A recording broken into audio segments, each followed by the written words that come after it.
Hello everybody, this is Eddie with Mobile Homestead Solar Services and Mobile Homesteading. And this is beautiful central eastern Arizona. This is our homestead, our hideaway.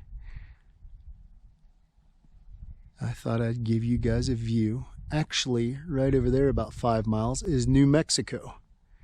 So we're right against the New Mexico border. This is my cup of coffee in the morning, folks. I don't know where you have yours, but this is where I have mine. I've got a handful of videos on our brand new Crown battery bank that I'm going to share with you. Give you the reasons why we're putting in a lead acid battery bank versus lithium or AGM. The installation of the bank, the setup of my solar charge controllers and all other charging equipment, and also a update on the batteries every once in a while on their condition, how they're charging, how I like them or dislike them, the goods and the bads, and also maintenance tips on lead acid batteries and why I feel that a lead acid battery bank or possibly an AGM battery bank is a good fit for a large solar system on the off-grid. A lot of people want to put in lithium. I don't have a total problem with lithium, but I've had some systems that the batteries and their BMSs have been a problem. That's the reason I went with this route. And come along with us and we'll show you our battery bank. Hello everybody, this is Eddie with Mobile Homestead Solar Services and Mobile Homesteading here in wonderful eastern central Arizona. And I wanted to show you what a pretty day we've got. We got 1 inch of rain yesterday, filled up the pond, watered the garden, got everything packed down and pretty. And I am now getting after some of my round tuits that I've been meaning to do. This project right here has been on hold for about 4 months. Between work and helping my father and mother out for a month back in eastern North Carolina, we had a family emergency.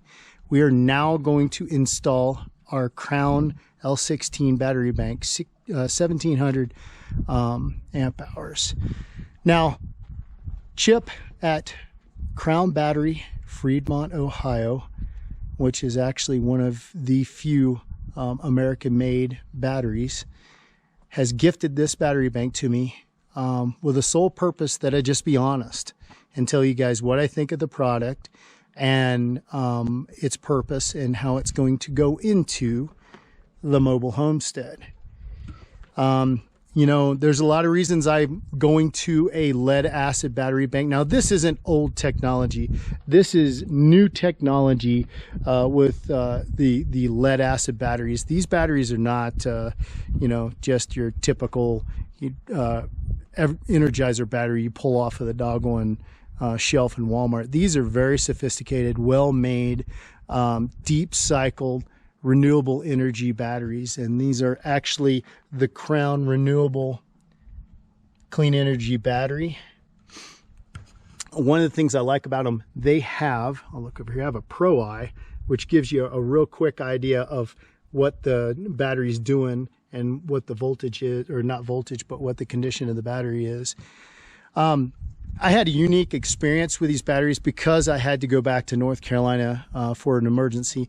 These sat here in the Connex with everything that's been happening on for 5 months.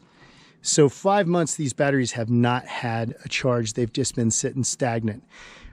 They come to me with an 85% charge, and they are still at that 85% charge. So that shows you that they're a different kind of battery than a normal lead acid battery. These they have better separators and stuff like that. And we'll talk about that further on down the road. Now, why would I go and get lead acid batteries?